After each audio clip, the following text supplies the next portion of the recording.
I can't agree with you more. And what I tell people is that, like you said, you and I have been privileged to see firsthand.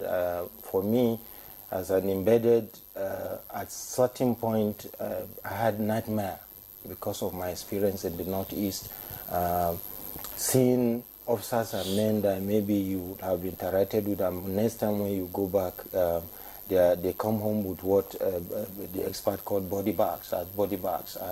So there have been significant improvement consistently, and because the military is a structure.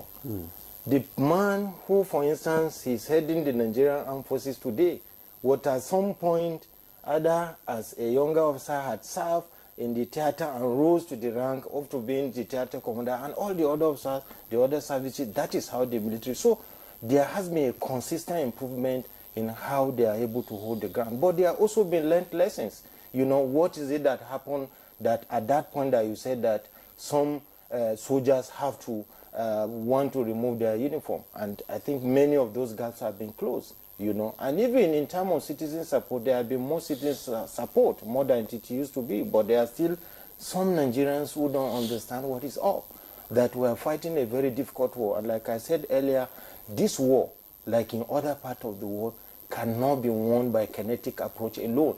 It requires a whole people approach. It requires a whole citizen approach. We have to come together. We have to own our military and other security agencies. We have to understand that for them to even have the morale to continue to fight, and for the strategic leader to be able to feel that, yes, they have the people they are fighting for, respect them for who they are, citizens. And when they make mistake, you should be honest with them and tell them. Because one thing, my sister, that you have also noticed, unlike maybe in the past, at least gradually, even when there are collateral damage, the military is honorable enough to own up to these mistakes. They don't hide it. And it takes a strategic leader who understands the impact of it to say, I'm sorry, because there's nowhere in the world where these things don't happen. And in my readings, and you recall one of the comments of former President of America when he visited the famous ground in France of the Normandy landing. And he said, if the Normandy landing was in the age of social media, that war would have been lost.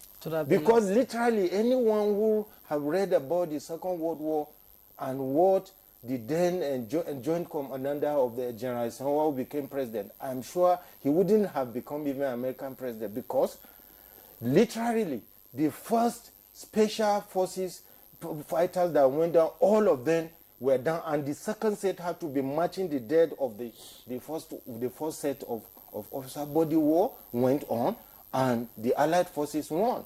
So there's no war anywhere in the world whether that you don't have collateral damage. And every war is won when citizens support their armed forces and other security agencies.